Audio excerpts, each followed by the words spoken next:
We're asking travelers tonight what they think of the new rules. Are they enough to relieve some of the stress of traveling? And we're breaking it down to the main issues the government is addressing. The first being delays, something almost every regular traveler will have experienced at some point. Rough start to the honeymoon. Yeah. Oh, it was your honeymoon? Yeah. Oh, no. Not the best way to start a honeymoon in Bali.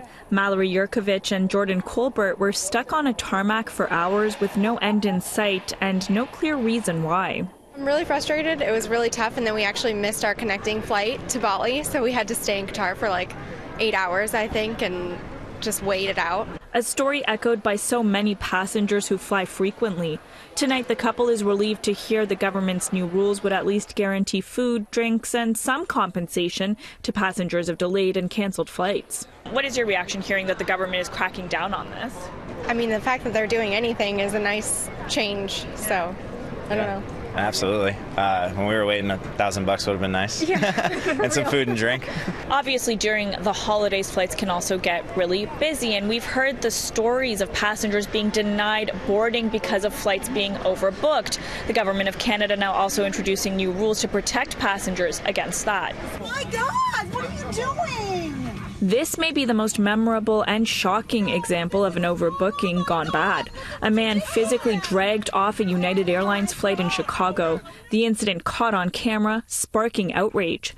While not everyone's stories are this extreme, Canadians are thankful there are now safeguards in place to compensate passengers up to $2,400 on overbooked flights. I mean, I'm paying lots of money to travel, and especially as a student, and as an international student, I have to go back and forth, travel back to Europe and come back to Canada, and it's very, very annoying when you don't get the service that you expect to get when you're paying lots of money. And how about this problem? Everyone's worst fear: losing your baggage, those precious valuables you hope and pray will make it to your destination, and that sinking feeling when you don't see it on the conveyor belt. They didn't say exactly where my bags had got to, but it took me about 3 or 4 days and sort of like that. Luckily, I was staying with friends. Friends and family came to Tim Purcell's help, but not everyone has that luxury. Lost baggage can not only ruin a trip, but also put a dent in a travel budget. The government enforcing up to $2,100 in compensation for lost or damaged baggage.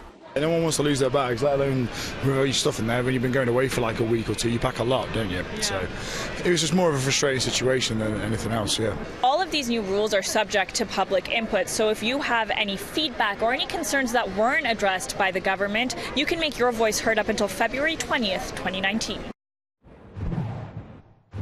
I believe it is the best passenger rights bill in the world. But not everyone thinks so. Tonight, not only are advocacy groups sounding the alarm about the federal government's new Air Passenger Bill of Rights, so are some passengers who have been stuck in horrific situations with no one to hold to account. The problem is with these new rules, sure, you're adding to a discussion which is very important, but airlines will always have it within their discretion to say, well, it was airport operations issue, or it was an emergency maintenance issue. For Pamela Machado and nearly 300 others, a flight back from Costa Rica turned into a 2-day odyssey back in 2017 after a headcount issue left them stuck on the tarmac for 10 hours. Machado says they were offered only snacks and only allowed off the plane after 5 hours.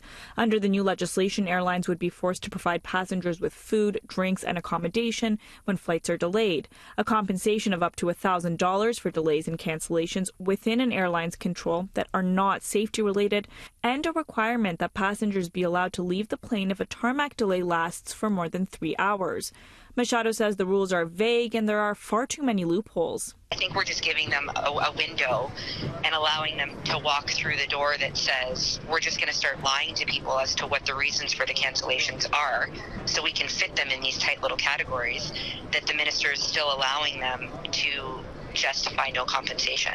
The new bill also forcing compensation up to $2,400 for passengers denied boarding because an airline has overbooked a flight, as well as compensation for lost or damaged baggage.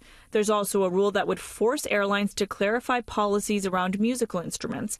City News spoke with a musician this summer who was almost denied boarding because he didn't check his valuable guitar. She's like, excuse me, sir, you're going to have to pay for your guitar or we're going to have to take you off the flight. At that moment, I'm like, why would you have to take off the flight? I don't understand. Like, you ran out of gate check tags. Can't you just go to another desk, ask them for a gate check tag, put on my guitar, and then put my guitar underneath? It's in your policy to gate check the guitar. I don't know that anybody would expect that to happen. Like, you don't go on a flight thinking I'm going to get kicked off my flight. Nobody thinks that. A problem passengers are hoping disappears with this new bill.